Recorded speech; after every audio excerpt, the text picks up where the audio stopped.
Hello, my name is David Brown, and I'm your moderator for this evening's Candidates Forum.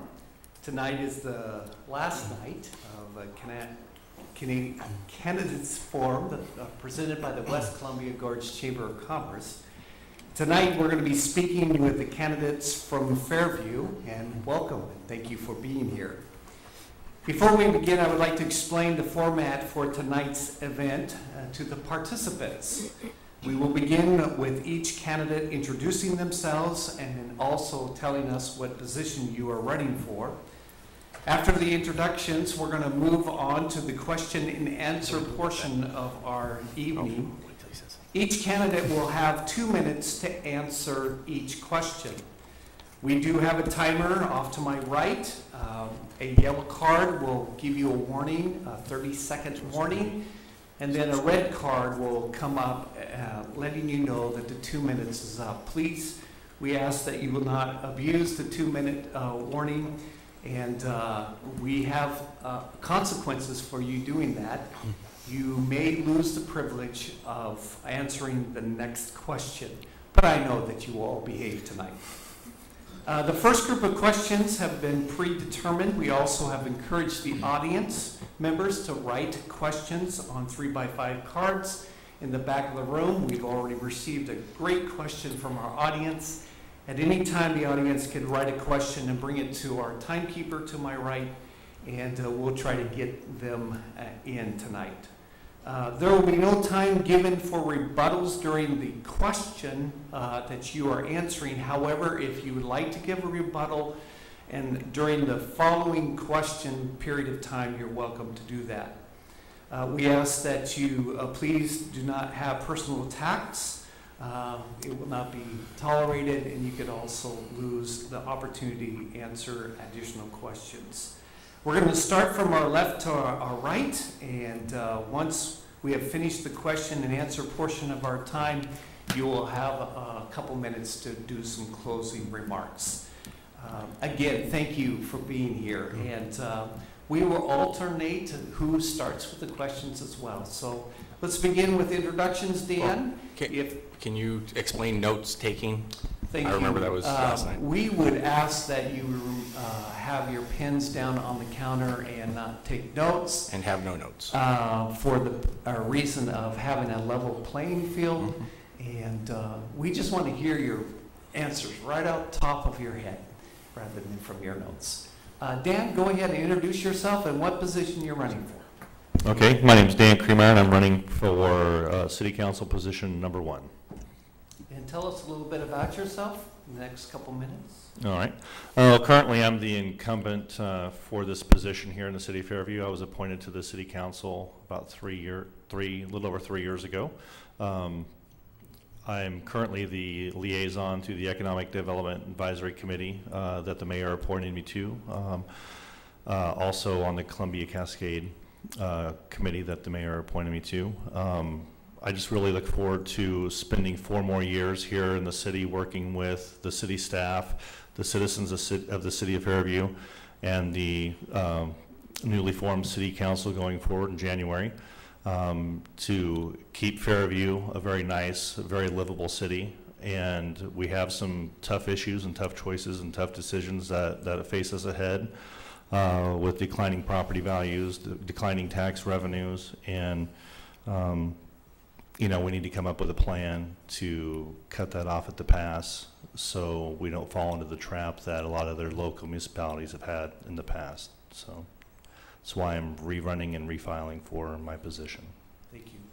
And appreciate you being here. I believe your position is unopposed, correct? It depends on who you ask. I think someone filed for the position, but they never filed for the voters pamphlet, and they're obviously not here this evening. So Thank you very much for being here. Brian? Hi, my name is Brian Cooper. I was appointed to the position in February of this year to fill a vacancy left by my father, Larry Cooper, who held this position for a number of years. It's up to fulfill the rest of his term. I have to run this November to fill out the remainder of his 2-year term. I've been appointed to the Riverfront USS Ranger Committee. I'm also on the Regional Emergency Preparedness Committee.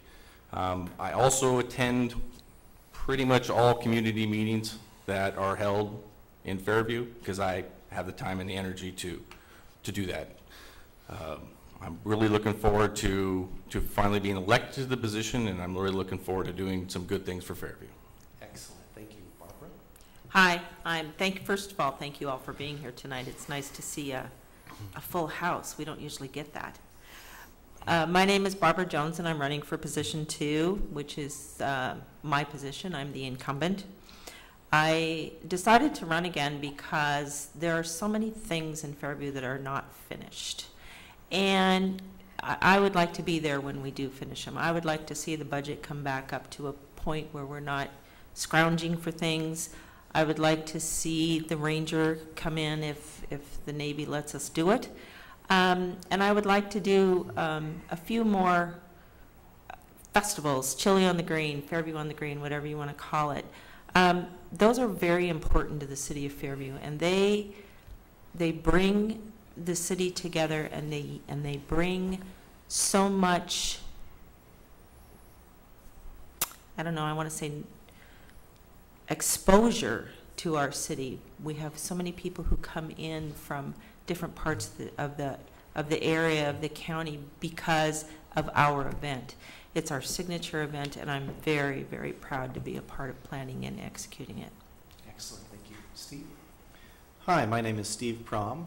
I'm running for position 3, Fairview City Council. I'm currently the vice chair of the Fairview Public Safety Advisory Committee, and I'm also a member of the Fairview Economic Development Advisory Committee.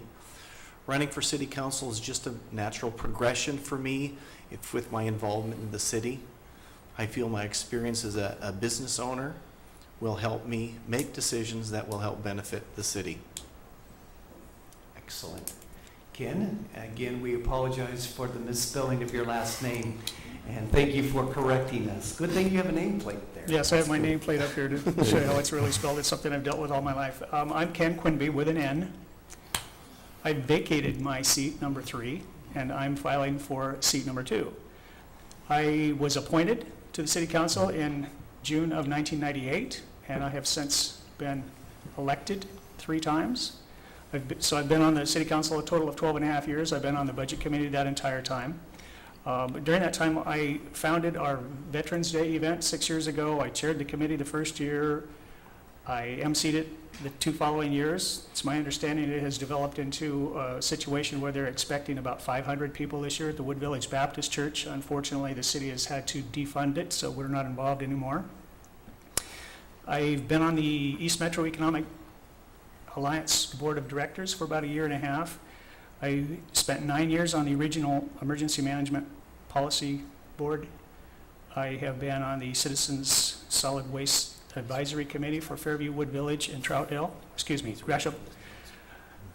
I am a graduate of the Multnomah County Citizens Police Academy. I've completed a League of Oregon Cities class teaming with law enforcement, managing local government safety services. I think I have a proven track record of police support. I was the only counselor who supported the dog program a few years ago in our budget committee. And I know who brings local jobs to our citizens, and that's who I fight for. In this economy, I don't think we can afford to have fee increases. We cannot afford more layoffs. Nobody wants reduced services. And we need sustainable new development, new revenues to keep Fairview vibrant, to keep us from dipping into reserves. Thank you, Ken. Tammy? Well, first, I'd like to start off by thanking the West Columbia Gorge Chamber of Commerce for sponsoring tonight's event, and the City of Fairview for hosting, and our moderator, Steve, of course, for joining us this evening. My name is Tammy Telestis Arnold, and I'm running for position number 6. I have lived in East County for most of my life, and I have very deep roots in our city. I graduated from Gresham High School and attended Mount Hood Community College, and also went to nursing school where I got my Bachelor of Science here in Portland. I moved to the city of Fairview in 2006 to open my business. In addition to owning a business, I been married to 22 years to my husband, Jeff, who's here this evening. And we have 3 wonderful children together who all attend school in our in East County. I work as a registered nurse in addition to owning a business here in Fairview. I work over for Kaiser in Rockwood. I also have over 10 years of management experience and over 20 years of community leadership. I currently serve on the Reynolds School District Budget Committee. I've been on the Fairview Community Arts Council. Currently, I serve as the president for the Gresham Arthur Academy School Board. I'm the president of the Windstorm Park Homeowners Association, and I'm very heavily involved in scouting. I'm running for city council because I am concerned about the status quo way of doing business that could potentially leave our city in financial straits. Thank you for those introductions, and we'll now get into the question and answer period. And just a reminder, you probably will not need notes during this period of time. We just want to hear what your mind will say to us. And Dan, we're going to start with you. Brian. Dan started with the introductions. We're going to go with Brian. And here's the first question for all of you. What do you consider the most important challenge facing Fairview, and how will you address this challenge? Well, the most important issue facing Fairview is, by all hands down, is budget. Budget is the key of all things that have to do with Fairview, whether it be police, fire, roads, sewer, water, or economic development. You can't do anything unless the budget supports such a maneuver. We, as a council, work diligently to be financially conservative in all of our endeavors. In the last budget cycle, we managed to come up with a zero budget, and to my current knowledge, we are doing fairly well in maintaining that. We're hoping that the economy turns around in such a way that we will be able to add back a lot of the programs that we have been unfortunately forced to cut. So it's all about the budget. Okay, thank you, Brian. Barbara? Well, unfortunately, or fortunately for Brian, I have to agree with him. The budget is the most important thing in maintaining the city. You can't have anything at all if we don't have the way to fund it. And the only way we're going to be able to fund it is through economic development. Economic development is, to me, many, many things. It's bringing people to the businesses that we already have. It's bringing businesses to the empty buildings we already have. And it's starting to use what land we have left. As everyone knows, not only is Wood Village locked, but we are locked. We have a certain amount of space and we can't go any farther. So we have to be very, very diligent and work very hard to make sure that what we bring into our city is what's right for our city and our citizens. Other than that, we have to be fiscally responsible. We have to take as much upon ourselves as we can. And I know that staff is already doing that, and council is very proud of what staff has done with what limited resources we have. Great, thank you. Steve? Well, obviously, the most important challenge facing the city is the budget. It's important that we continue the current services, the essential services, going forward without having to reduce the budget. I have some ideas that'll help make this grow. Through economic development, not only helping new businesses, mostly helping new businesses. First thing, what the city is working on and we need to continue with aggressively is the rezoning of a waterfront area for waterfront developments. Whether or not the ranger is here in 2014 or 2016 or 2018, we still need to work on rezoning that. Other areas we need to look at rezoning is, for instance, the property, the southeast corner of 223rd and Halsey. It's currently zoned town center commercial, which is a mixed-use residential or mixed-use development area. Banks are not loaning for mixed-use development. So basically, we have this area locked up away from development currently. We need to zone that commercial development. Also, we need to incentivize Providence so they can develop their property at the end of this block. When Providence goes in, this will create a mini development boom in our area. The property across will develop, Village Street will become more of a priority for businesses and increase the property values there. This all leads to greater revenues in tax revenues for the city without raising individuals' taxes. Thank you. Ken, same question. I think it's been demonstrated that the budget is obviously the highest priority. The correct answer, in my opinion, is not to hope that it turns around, because I don't think that's going to happen unless we're extremely proactive. We need to do serious things. We've been involved with the enterprise zone, but that just puts us on the same level playing field as everybody else in East County that's in the same enterprise zone. 10 or 11 years ago, I am on record in this council chamber as saying we need to look at every ordinance, every roadblock that's in the way that's stopping development, and it just fell on deaf ears. Now we're in a crisis situation. I agree with Dr. Prom that we need to incentivize the situation. We've got 15 acres of undeveloped property down here. We've got the entire riverfront. If you go downtown and take a look at what south of the bowl from the Hawthorne Bridge, the waterfront development there has just been incredible. Same thing in Vancouver from the I-5 bridge headed east. There's all sorts of condominiums and restaurants along there now, and nice walking paths. There's grass and areas for recreation and looking at the river. That's the type of things that we need to do here.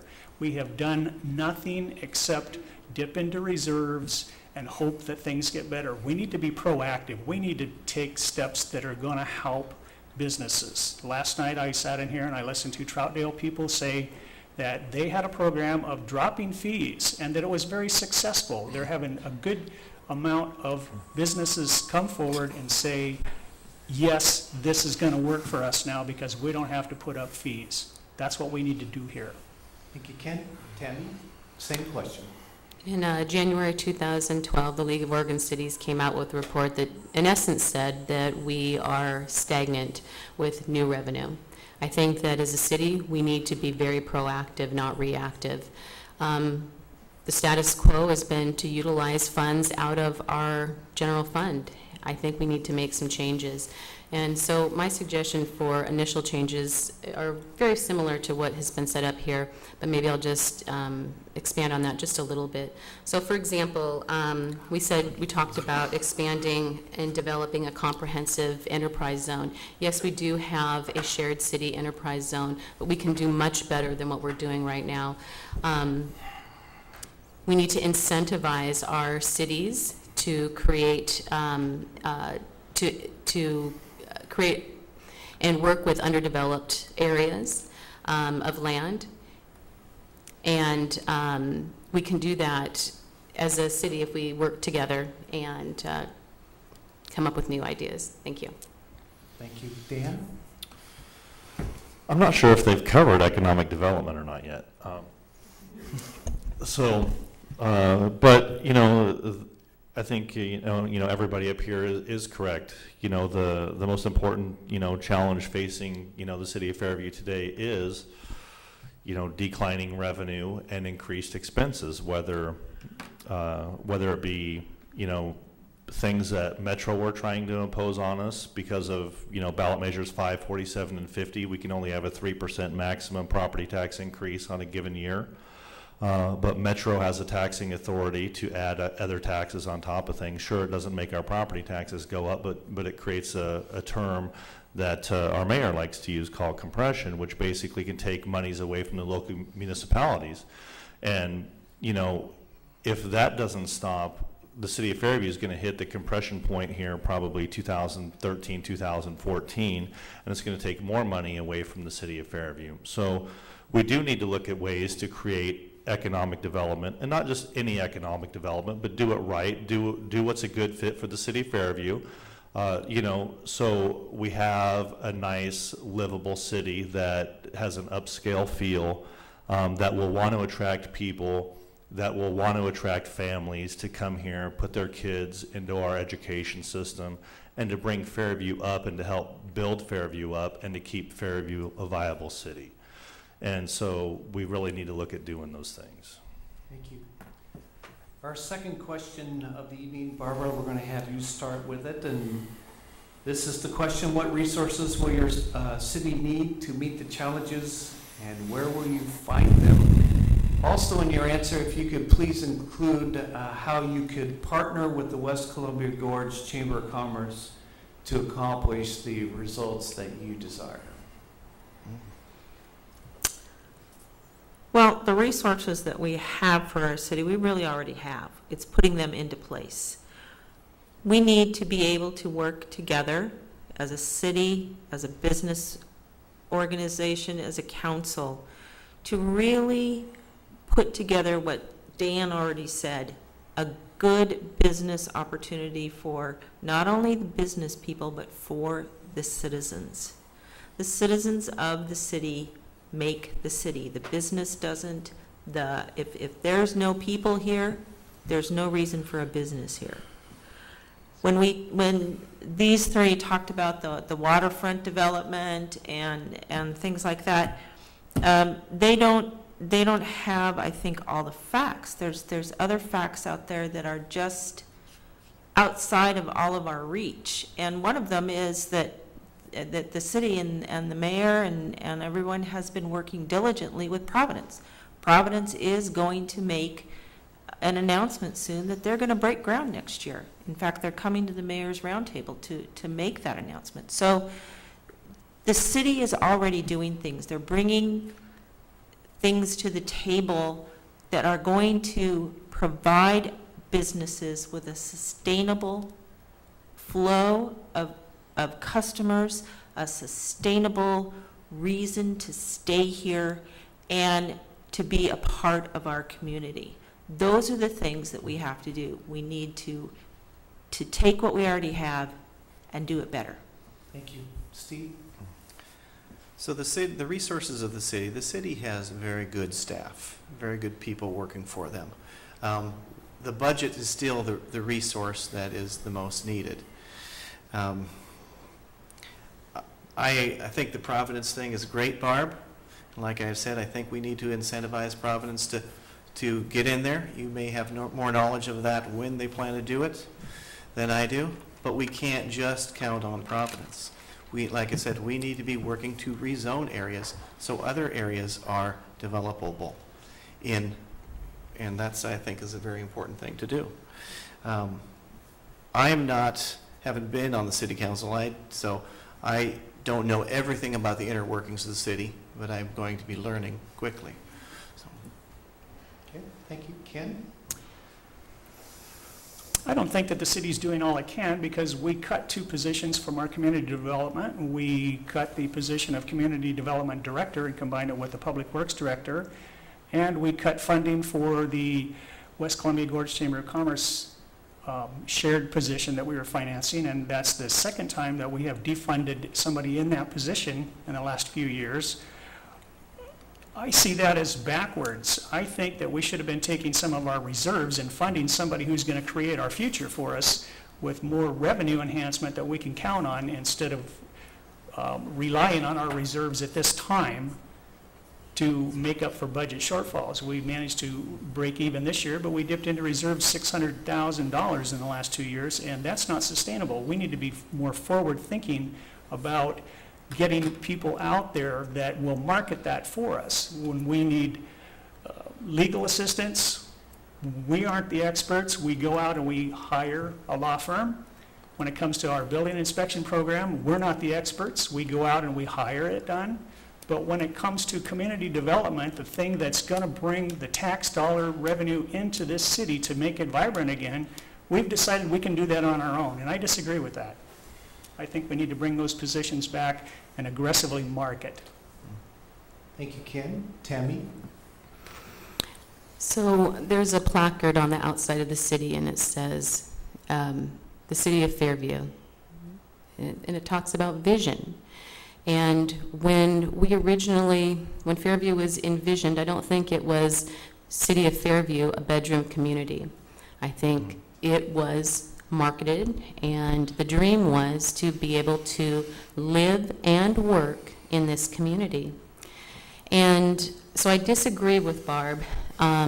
Business is the key to bringing people, to bringing resources to our community. I think that needs to be first and foremost. We have those resources, then we can do the things that we need to do to enhance our city. We can offer an enhanced park system. We can offer enhanced services to our families and to our community members. I think that, you know, when we talk about resources, we do have some amazing resources here at the City of Fairview. We need to work with not only the City of Fairview, but with our volunteers and cultivate a relationship of volunteerism and esprit de corps. I think that's one of many aspects. And then you asked about the question of Chamber of Commerce. How do we envision that partnership? I think the Chamber of Commerce, I'm sorry that we don't have any funding for that relationship. That's a priority. Because when we work collaboratively together, you help us bring people in, and we help you. Thank you. Thank you. Dan? Well, the resources that I think that we need, you know, to meet the challenges are, first of all, we need to have good people in place, which I think that the City of Fairview does. I think we have some really good employees that do a really good job in very key positions here in the City of Fairview. The second thing that we need, obviously, is money. You have to have money to be able to start projects, build projects, do things like that. I think that's just a given. The thing that I would like to see is us starting to think outside the box a little bit and look at other avenues to generate revenues, whether it's, you know, looking to do a lot more public-private partnerships. I know that that's something that's coming into the foray, you know, quite a bit more in the last few years. So I would like to see the city take a look at doing a lot more public-private partnerships, even partnerships with other cities here locally, with Wood Village or Troutdale or Gresham. You know, see if we can work together to try to have economies of scale to save all of us money, so we can use those monies on economic development and other things like that. As far as the West Columbia Gorge Chamber of Commerce, I think that, you know, working together, you know, you guys, your job is to go out and market the area, market the community, market the businesses. And I think you guys do a pretty good job of doing that. So, you know, working together again, I think, you know, two heads are better than one, so. Thank you, Dan. Brian? What resources would the city need? I think we have all the resources we need. We just need the direction and the vision to implement the ideas that are coming out of a lot of these committees that I attend. One of the ideas at the last EDAC meeting we put up is that Fairview should establish a community development microloan program. It is it's an easy program that helps start up businesses. It helps to do property upkeep. It's a program that will really help spur a lot of smaller development that are going to be the backbone of our community. However, I've got to part with a lot of what the doomsayers up here say about Fairview. Fairview has done an amazing job. We have amazing people. Nobody's mentioned the fact that we have 2 new businesses that have just moved into Fairview. It was CDTI and Rockertucky, I think is the other word. Both of those bring in jobs. Both of them came here because they said Fairview is friendly, they're accommodating, and we're in Clinton. So Fairview is doing the right thing and has been doing it for some time. It's just a matter, we're in an unfortunate position that the economy has made it slower. So I think Fairview is on the right track, and it takes patience and commitment to see a lot of what we did for groundwork come to fruition. Thank you very much. Our next question, Steve, you'll be starting answering this question. How can the city and you as a city councilor help the USS Ranger Foundation in the fight with the Navy's decision to remove the retired supercarrier ex-USS Ranger from donation hold status, preparing her for dismantle in 2014? Well, that was a hard news for everybody when they heard that, but I don't think that's the end of the story. Right now, we need to let our federal delegation work with Burlington Northern and remove the major barrier, which is the railroad bridge, the reconstruction of the railroad bridge, and let them do their job. They needs to be worked at a higher level than what we can do at local level. But the city needs to be prepared when that happens, if that happens. And that's why I keep going back to the rezoning for the waterfront district. We need to be ready when it's there. Now, the Navy has 4 carriers right now that they're ready to dismantle. The Ranger would be at the end of that line. It takes them 3 years to dismantle 1 carrier. It's not a complete done deal that the Ranger cannot get there. So I think we need to work with like I said, work with the federal delegation, do what we can do. We can't do a lot right now until those barriers are removed, but the city should still do what they can do. Thank you. Ken? Well, I think what the city can do is continue to be involved with the Ranger Foundation. I think that there's an opportunity for us to send a letter to NAVC and say, you know, we are in negotiations and the Ranger Foundation has asked the city for a grant. We need to let them know that if there's financial worries, which I'm sure is part of it, that we as a city are in the process of looking at that grant application, and that is very important. I know we can't be involved with the railroad bridge. That is a national level discussion, but what we can do here is show NAVC that we are behind it, and we're not just going to walk away from the issue. We're going to develop that riverfront eventually anyway. We need to show NAVC that yes, we're getting ready for it, and yes, we're looking at offering them a grant to help get the ship here. Thank you. Tammy?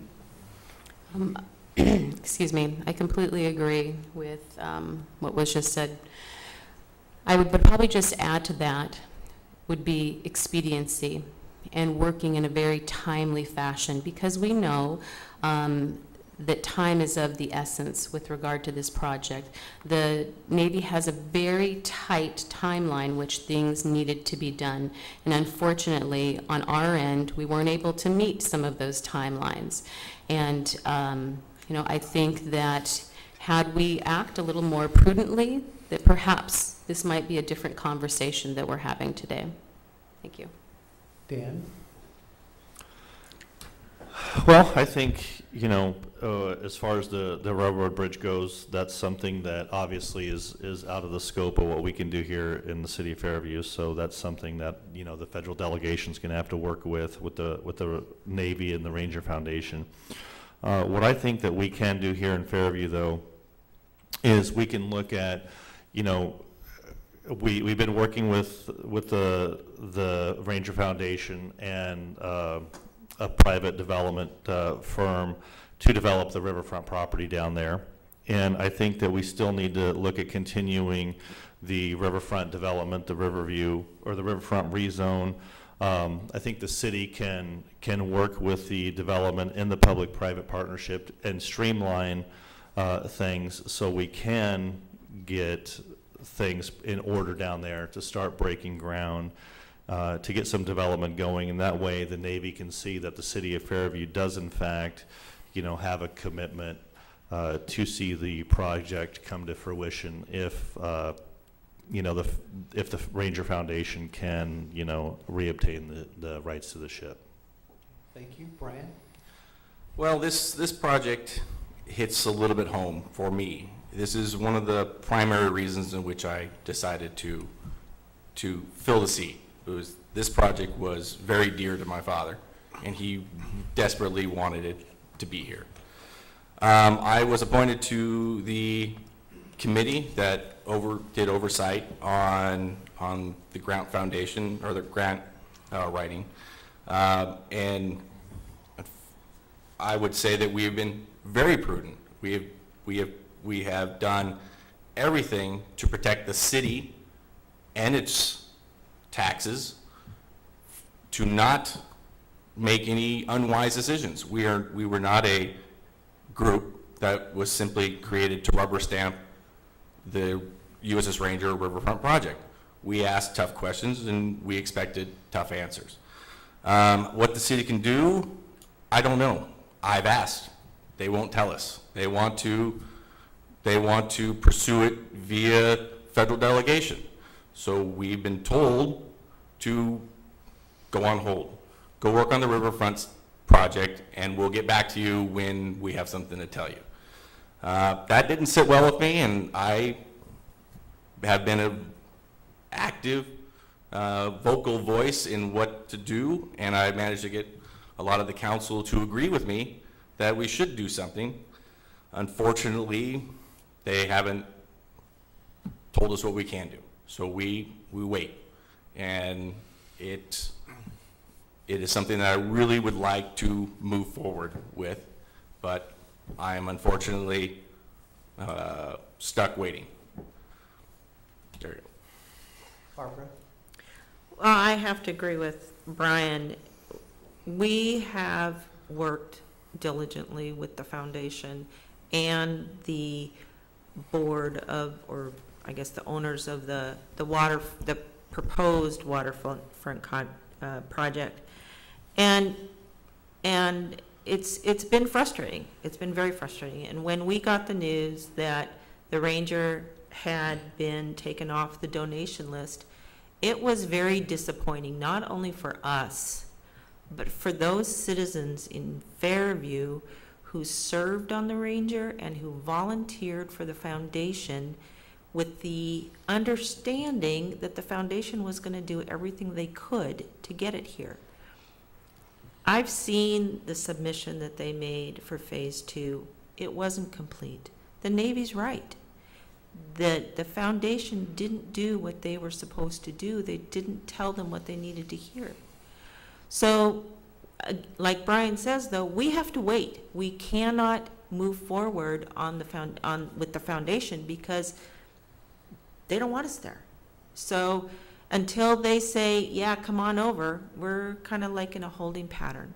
We can still work on the development of the waterfront project, but I at least, and I agree with Brian, we can't do it to the detriment of the city. We cannot put a potential tax on our citizens in order for a project to move forward under the guise of economic development. Thank you. I would like to remind the audience that they have an opportunity as well to ask questions of our candidates. There are 3x5 cards in the back of the room, and you're welcome to go ahead and write your question, bringing it up here to our timer, and we will try to get it in. In fact, our next question, and Ken, you get an opportunity to start this time, comes from our audience. How has our community benefited from your leadership over the last 5 years? That's a good question. Thank you. I have to admit the last couple of years has been pretty rough. Other than that, I spend the majority of my day right here in Fairview talking with, interacting with, and supporting Fairview businesses. I have been involved with a sports bar just down the street. They're having some issues with the state with their smoking room and making it meet code. I've been very active in emailing back and forth with Matt Wand, our state representative, to see if we can't get some state laws corrected that are going to assist because it's pretty vague. I was involved a couple of years back with a citizen who was wondering why there was no parking on the sides of 205th Avenue, and I championed that cause and got parking opened up on the side of the street, and actually received a thank you card from the individual that came to council and asked for that. I think every step of the way, I have been very supportive of our citizens' property rights. I've been active with every citizen who has ever interacted with me. I get talked to frequently in stores in this city and told opinions. I have championed the rights of property owners every opportunity. And I believe that I just bring plain common sense to the council. I don't necessarily have to interact 100%. I've been with the council, I've been called a maverick. I think that there's opportunity for somebody to have dissenting opinions, and I think my opinions, for the most part, have been bringing what businesses and citizens care about. Thank you, Ken. Tammy? As I mentioned earlier, I do have a long history of volunteerism in our community. I have had the opportunity to work with families, with children. I work a lot with scouts. I like to think that I make an impact on their lives. I work with school boards. I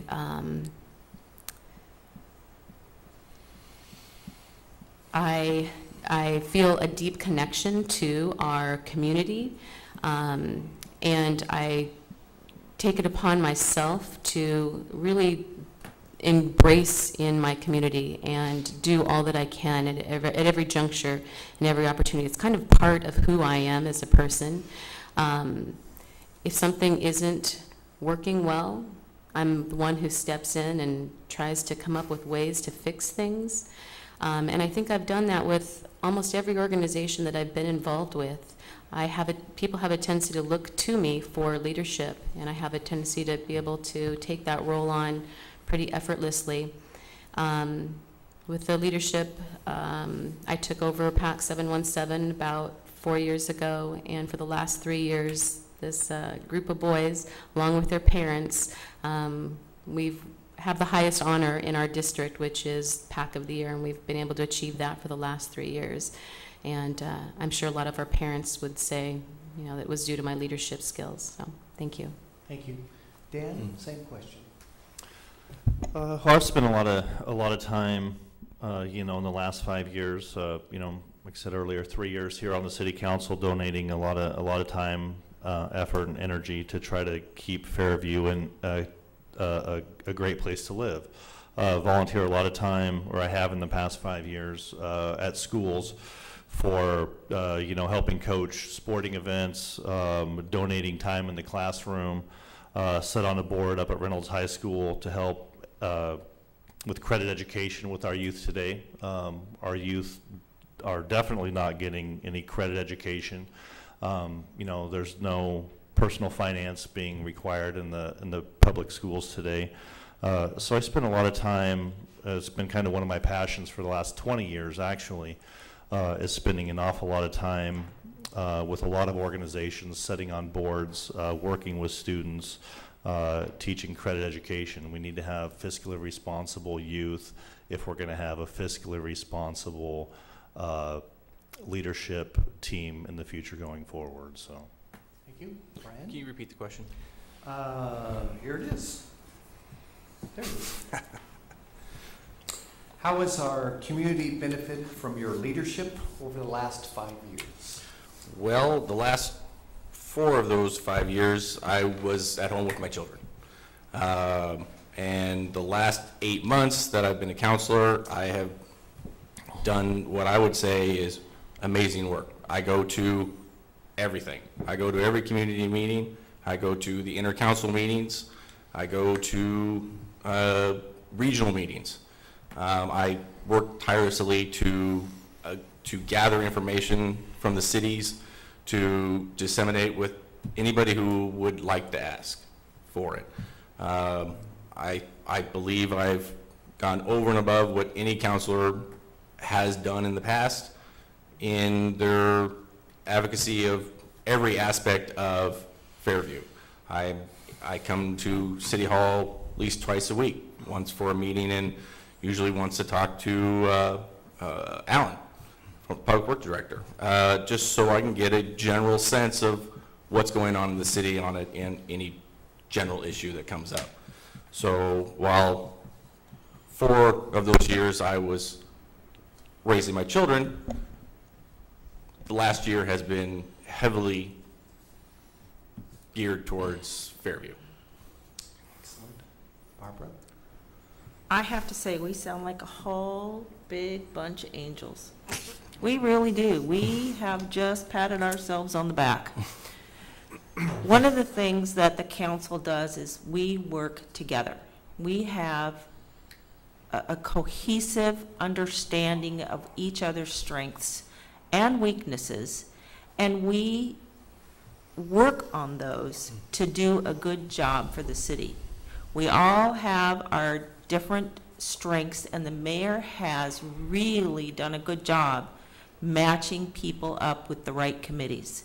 He doesn't put me on a finance committee because he knows, not my forte, but I can work with people. I can put an event together. I can do things with the parks. So those are things that he has me do. The mayor is very good about that. Brian has spoken the truth. He has done a fabulous job of shortening that learning curve. What usually takes a couple years for a counselor, he has done in less than 6 months.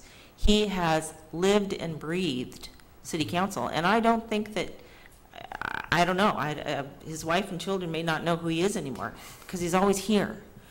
So, as a leader, council is a cohesive unit. No one of us is a leader.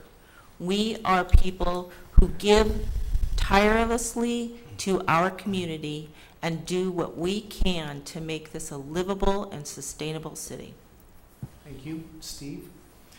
The Public Safety Advisory Committee works on issues such as looking at areas where there's safety issues, potentially traffic issues in the area, amongst other things, also reviewing police activity. As vice chair of that committee, I've been instrumental in working with Alan Berry to make some changes at the corner by Target on Market Drive.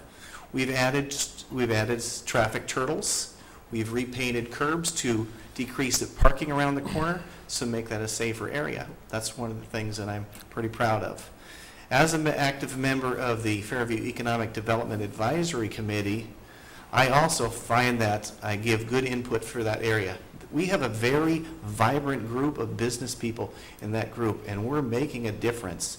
We are going to be working strongly to bring development into the area and to ensure that the current businesses can succeed. So that's where I feel my leadership has been.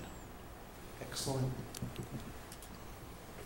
Another question from the audience. Several of you mentioned the riverfront development, and this is a specific question. Again, thank you for our audience being here. The riverfront developer has requested $900,000 for a startup cost. Would you support allocating $900,000 from the general fund reserves in support of the riverfront development? We're going to start with Tammy. It's your opportunity to start out. $900,000, that is a lot of money, but I think we need to kind of think outside the box. When we do business planning for the future, and that's what this is a business. And when we do business planning, we need to not think about the shortfall, the short term. We need to think long term. So we put in $900,000 investment. What is that investment going to look like for us in 5 years, 10 years, 15 and 20 years? I think that there are other opportunities outside of using general funds. Perhaps we do a levy. Maybe we look at some private donations. This might be another opportunity for developing these funds for this venture. But I think that the public-private Relationship is the way of the future. The governor said that a few weeks ago, that is where we need to be focusing our energies on, and I fully support that. Thank you. Dan? I've been in the meetings with Brian and Councilor Owen and the city staff and the Ranger Foundation and the private developers on the whole Ranger/Riverfront development project from pretty much the beginning of our committee formation. Just writing a check to the developer for $900,000 and handing it to him and say, here you go, go do with it you wish, absolutely not.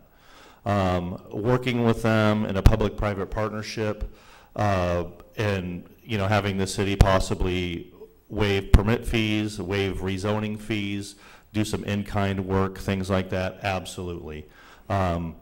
If the city can help pay for some studies, at the forefront to see if it's going to even be a viable project. Some of the studies that need to be done would benefit the city of Fairview, whether the project comes to fruition or not. So with that being said, I would be in favor of entering into a public-private partnership with the developers as long as we have checks and balances put in place and we have a timeline to work with. So, Brian? Well, I haven't heard the 900,000. I've been in the same meetings. I haven't heard the 900,000 mark yet. Offhand, I would go absolutely not. The city doesn't have that kind of money to be tossing about, and one would certainly have to look at short-term loss versus long-term gains. I agree with Councilor Krameyer that there are a lot of things that the city can do to help foster an environment in which he can develop. But that kind of money, it would set a bad precedent for the community in that we just hand over money to any developer wanting to build. We have a lot of industrial land that's still open to build. And if you start giving out that kind of money to one, you're going to have to start giving them out to all. But as Krameyer alluded to, there are a lot of things the city can do to foster and incentivize building within the city limits. Thank you. Barbara? I've heard a couple things from up here tonight, and I have to agree with Dan that, and Brian, we can't take $900,000 out of our contingency fund or our budget. We don't have it, and we won't have it. We can't put a levy out because we cannot fund a business on the backs of our citizens. And that's what the waterfront is. It's a business. It's something that will provide the developer with a profit. And where is the money going to come back to Fairview? How are we going to recoup that? It won't all come back in taxes, and it certainly won't come back in an average of 5 to 10 years. I have to think about the waterfront project down on the south waterfront in Portland. This is going to be the same type of development. And I can tell you that down on the south waterfront, after they built everything out and after they tried to bring it all together, they couldn't sell it. They couldn't sell the condos. So they had to lower their prices significantly in order to bring tenants in, to bring people who are going to buy. And it has developed into a very nice community. It's a great place to be, and there is more building there. But we have to look at the long term on this project, and we cannot just give out money because we're asked to. We're not a bank. Okay. Steve? I think it's very important that the city is business friendly. Giving out that kind of money seems offhand, seems to be a lot. I don't know all the details about that. I think that might be a negotiating point. I would say maybe the city could help out in other ways, like Dan suggested, like reducing SDCs or rezoning fees. Maybe the city could do something like, well, maybe the city can build a parking lot there and use that as future revenue by charging for parking. Maybe that's the way the city can help do that, and that would ensure a guaranteed revenue for the city. These are some ideas. We'll have to work that out. Thank you. Ken? It's my understanding that the grant application was lowered to $1 million, so the $900,000 figure for just the private development is a shock to me. I don't know that that's realistic, but I'm not on the committee, so I haven't seen the numbers exactly. I would agree that that's a significant amount of money, and no, we can't just hand somebody a check like that. I have for weeks been thinking along the same lines as Dr. Prom that we should possibly build the parking lot and charge the money. If we're going to put that kind of money out, we need to see a return. I think we could see an increase. We could see interest on it by developing a portion of it ourselves that has income potential. And I think that's what we would need to focus on. Very good. Thank you. Dan, we're going to start with you on this question again, a question from the audience. Will we have a Fairview Community Arts Council again, and how can we incorporate parks with the waterfront project? Well, I think that, you know, there's a lot of ways that we can incorporate, you know, parks into the waterfront development. You know, if we're at the forefront of the project and work with the developers down there, especially if it's a public-private, you know, partnership, that there's certain things that the city could ask for, that the city would like to see, you know, come to fruition, whether it be, you know, having play structures down there, picnic tables, covered areas like that. I think there's a lot of things that the city could work with the developers on to make it a nice, all-purpose, you know, family-friendly area for other than, you know, just people that want to buy a condo down there or want to go down there for a dinner, or hopefully, you know, want to tour the USS Ranger. I think it can be a mixed-use area that can be utilized for everybody, including all the citizens of Fairview. So as far as the Public Community Arts Council go, you know, it's my understanding, again, Barb can correct me if I'm wrong, but you know, they're the ones that put the Chili Festival back on this year, so it's not necessarily a dead issue. So. Thank you. Brian? As far as the parks go, there has been talk within the city to reopen the Parks Master Plan to include some waterfront park ideas, but that's going to be something that the Parks Committee gets to discuss amongst themselves. I'm all for discussing the idea.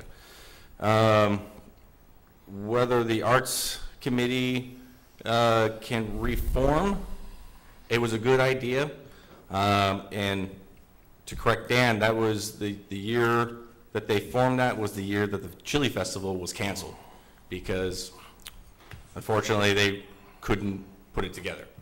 I'm assuming Barb will probably have more details on that, but would I like to see it again? It was a great idea, and I can see if if the committee was built properly, it could do wondrous things.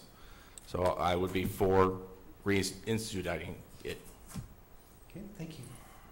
Barb? I was instrumental in putting the Fairview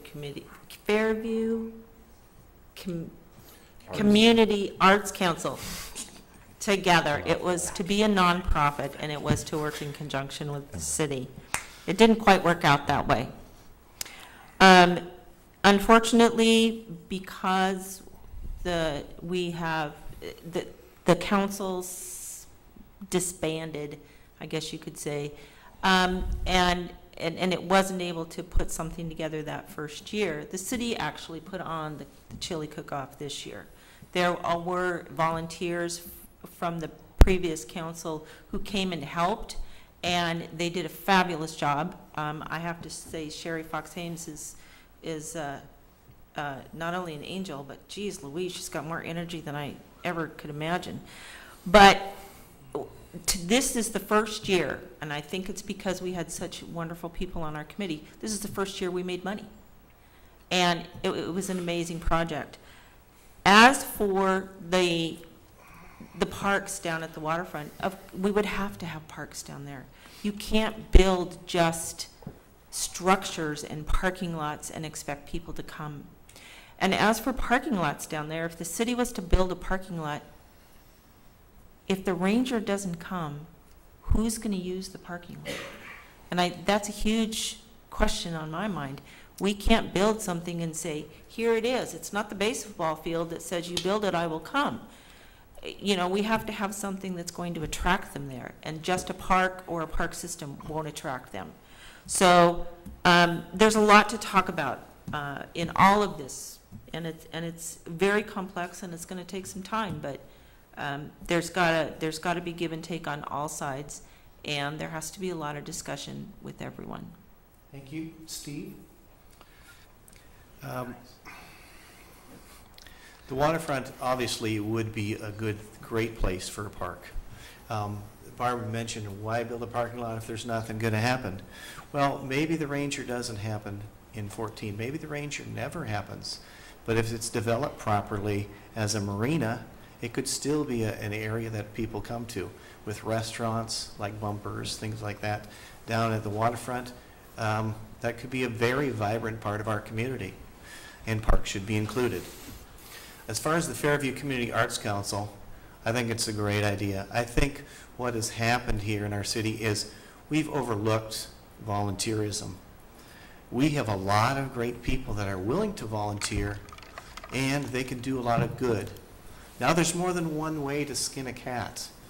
Maybe the city government, maybe the city councilors don't agree with everything that had gone on with the Fairview Community Arts Council, but that doesn't mean the Fairview Community Arts Council made bad decisions.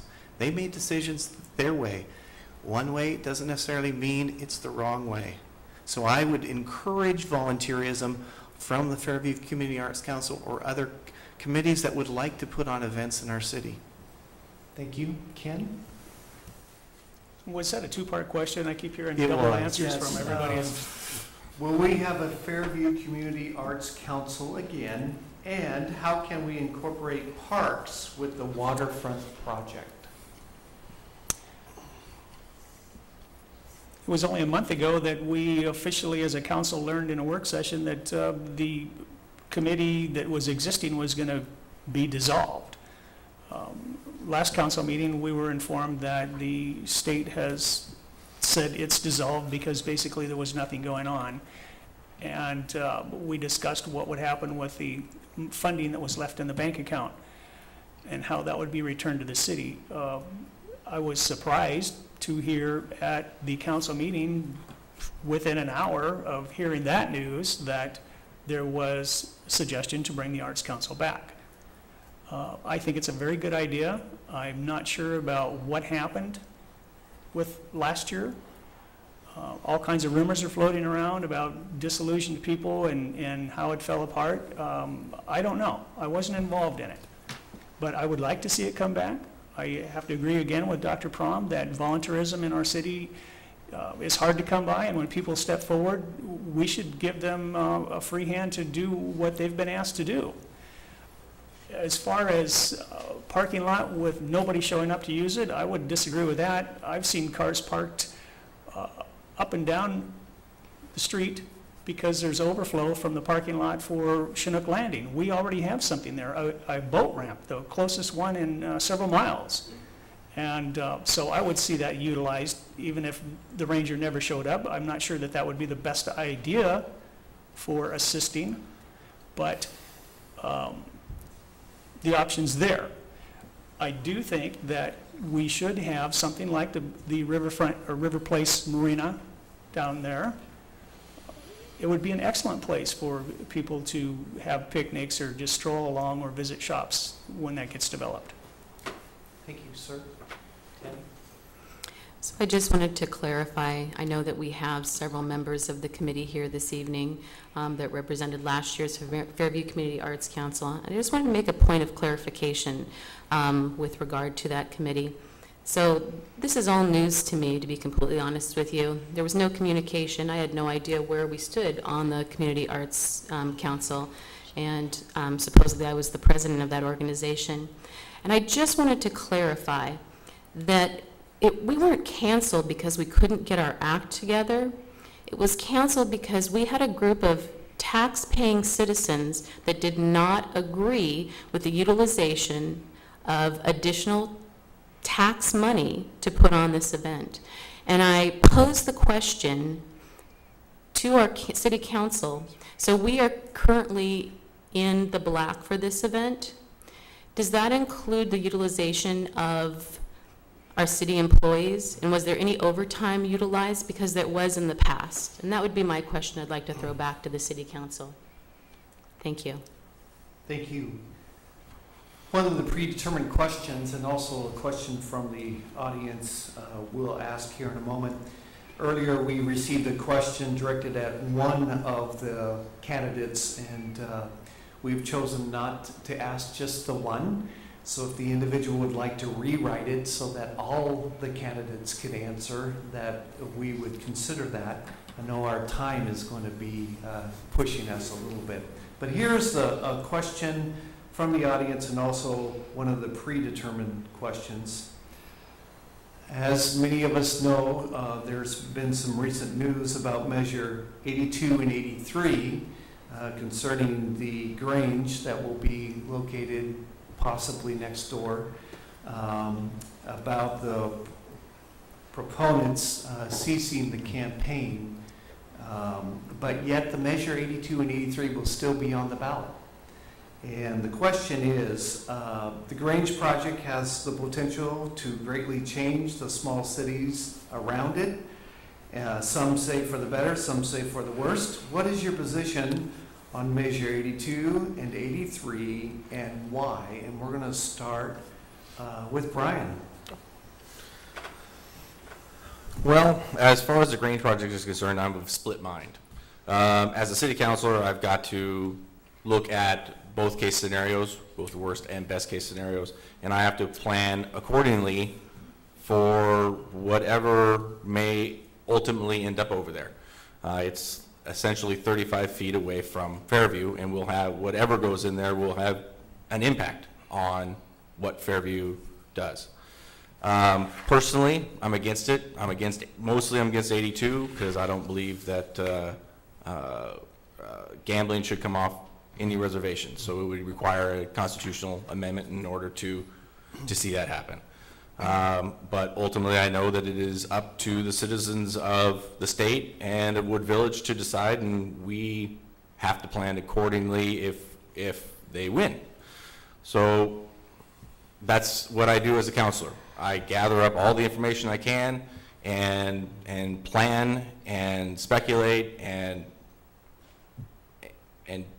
do my job, because that's my job, is to plan for what's best for Fairview.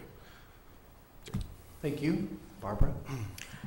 Brian's correct. As a counselor, we have to look at both sides of the story. We have to plan for the potential traffic, water, all of the services that will be a pull on Fairview, because Wood Village is right across the street. And even if the Grange doesn't come in, if they put in some kind of other large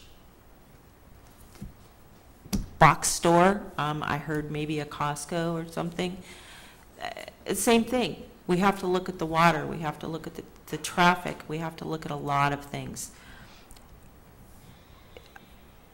As an Oregonian, I honestly don't believe that the measure will pass. I really don't. I have complete faith in the Oregonians that they're not going to allow a private gambling casino in our state. So I'm of both minds. I can either, I have to do what I have to do to be able to protect the citizens of Fairview if it comes in, but I have to believe that the Oregonians won't let it happen. Thank you. Steve? Can I have 10 minutes on this one? Sorry. Okay, this is an issue I'm very passionate about. I am strongly, I'm not going to stand on the fence and say, oh, if it comes in or if it doesn't come in. I'm going to continue to fight to make sure it does not come in. I've been a grassroots organizer in the area. I strongly believe, again, I'm strongly against the whole proposal. There's issues that haven't come out about the good people behind Good for Oregon Committee.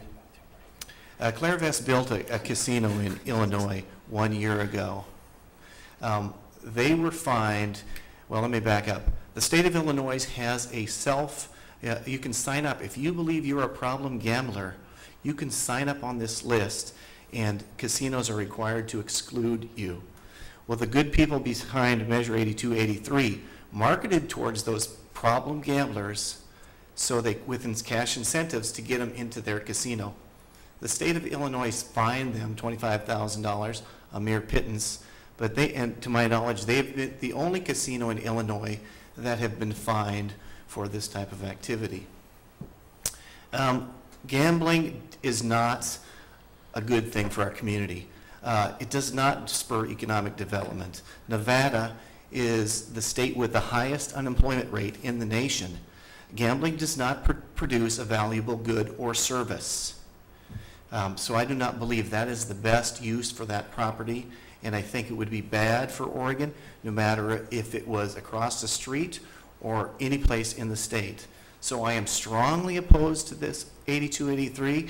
As a matter of fact, I will be going door to door in the next few weeks with other people in Wood Village to convince the Wood Village voters that this would be bad for them.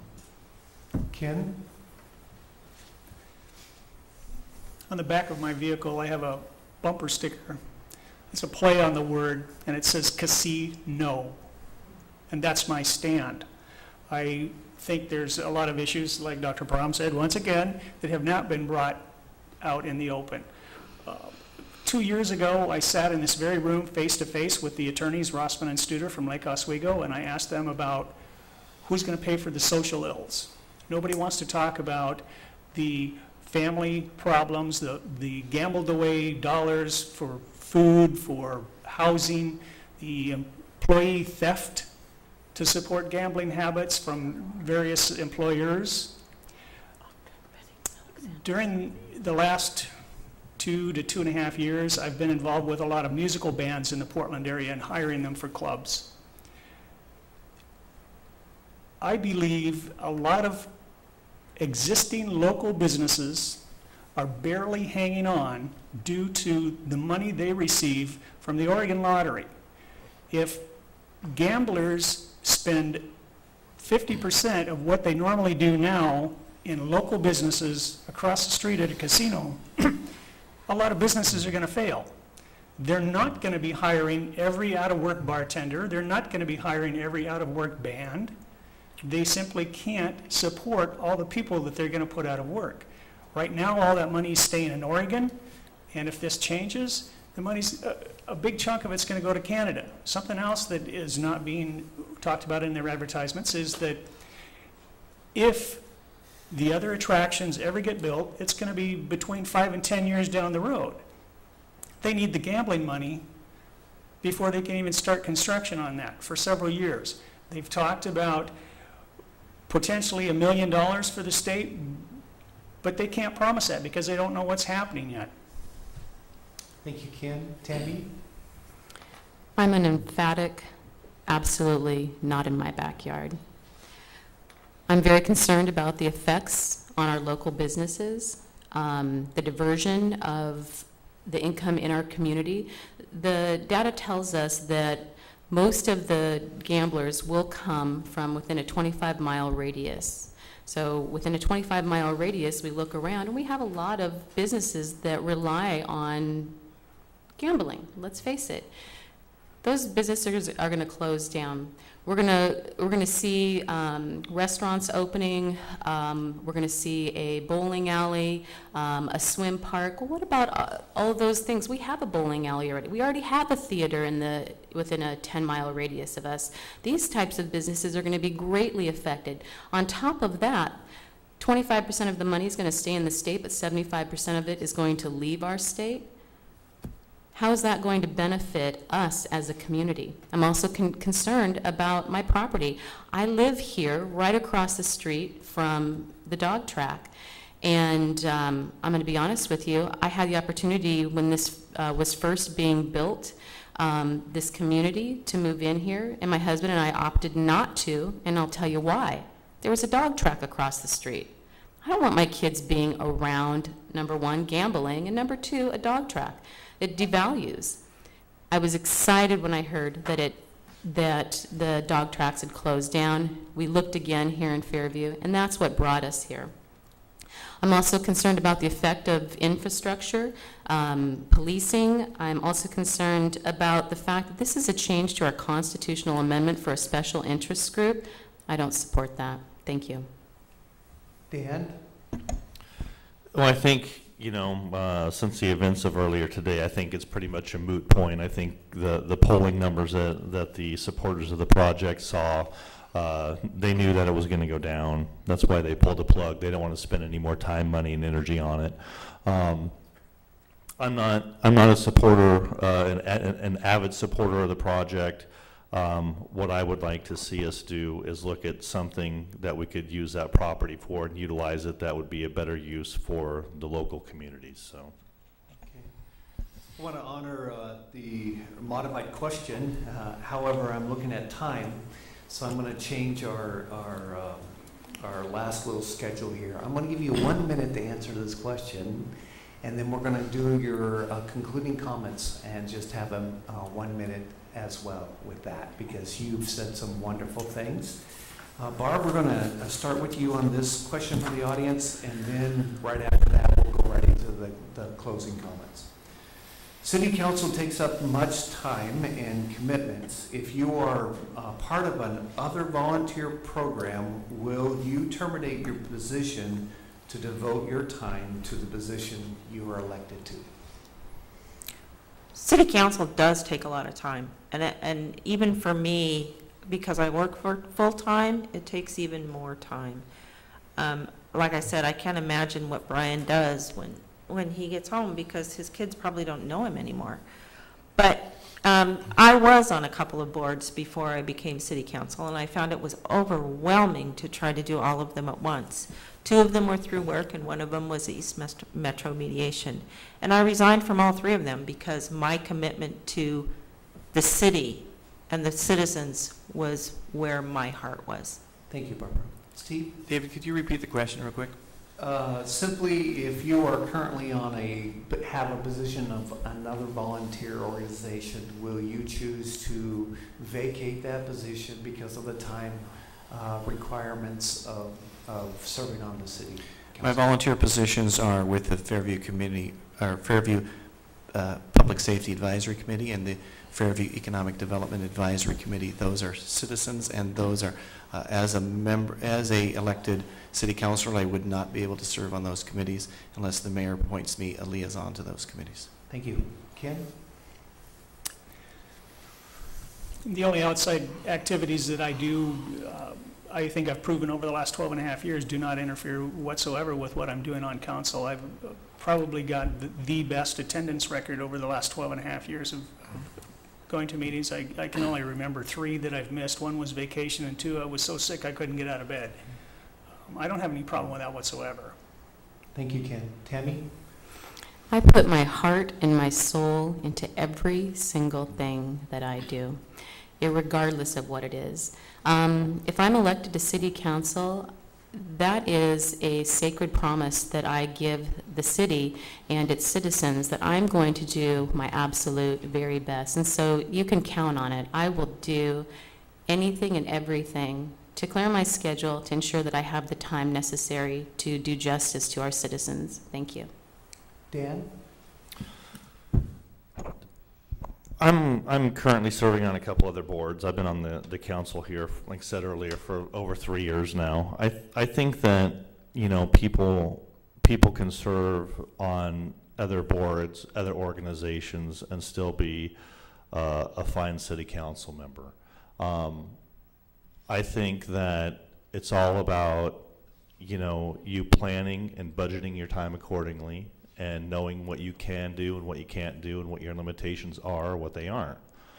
And so if you are someone that can do that, then I think that, you know, it can be done. I mean, I do it, and I think that I do a good job on the city council, and I'm involved with other organizations. So just as an example, I've missed the last few city council meetings here, but it was due to the fact that I was invited to attend the Portland FBI Citizens Academy here in Portland. It's a great honor that was bestowed upon me.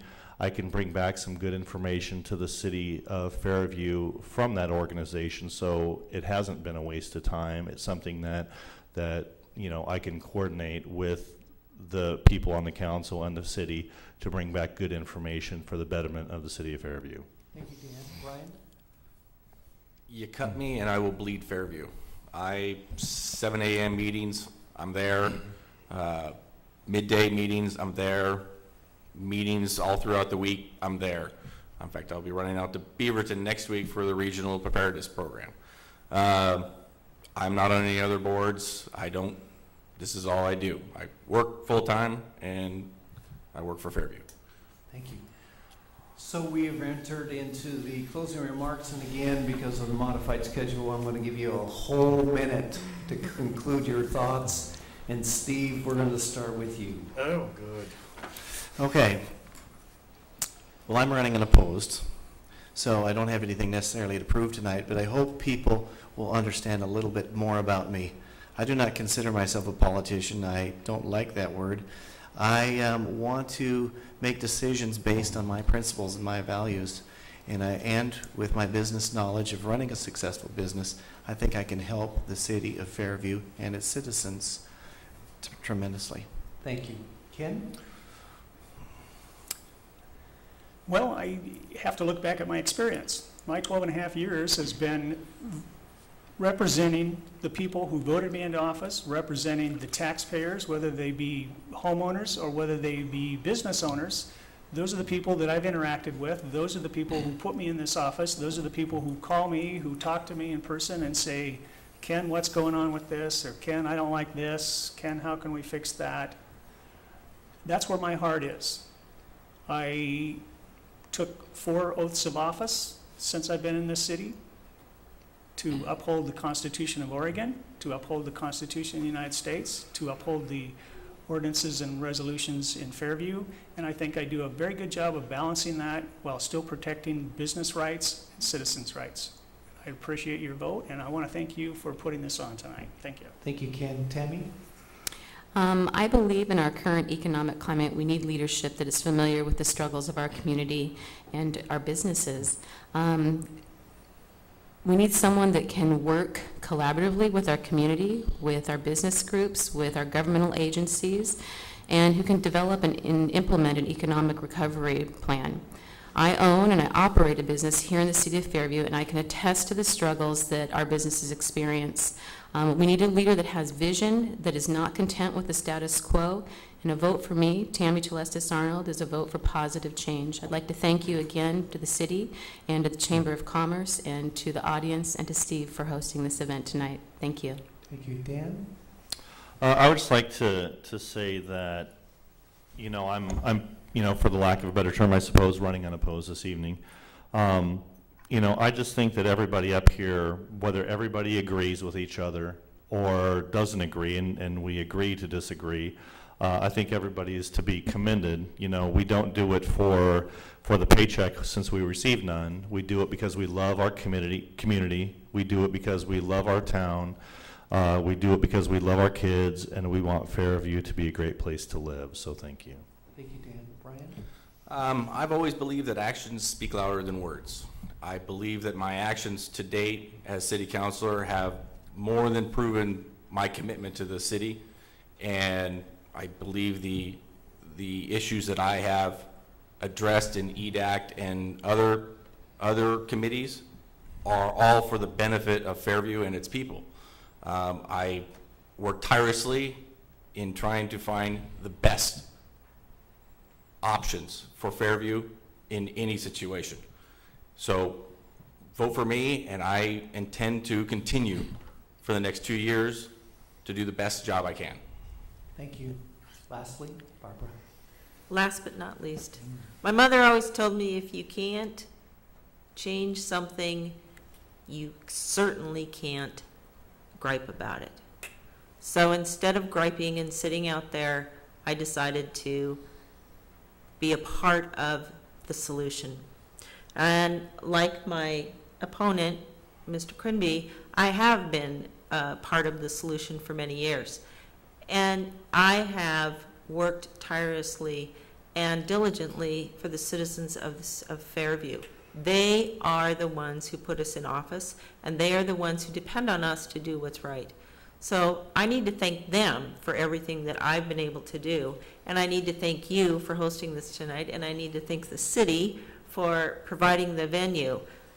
Most of all, I just, I'm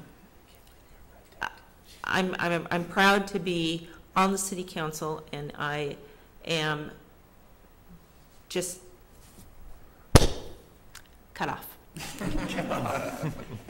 Well, in closing, let me thank you, candidates, for taking this time out of your busy schedule. I'm sure it is busy. We'd also like to thank the West Columbia Gorge Chamber of Commerce for organizing this. Our timekeepers to my right, they've done a wonderful job over the last 2 days. We'd also like to thank the city of Fairview for hosting tonight's forum as well. And again, thank you very much, and looking forward to talking to you more in the future. Thanks and good night. Thank you. Thank you.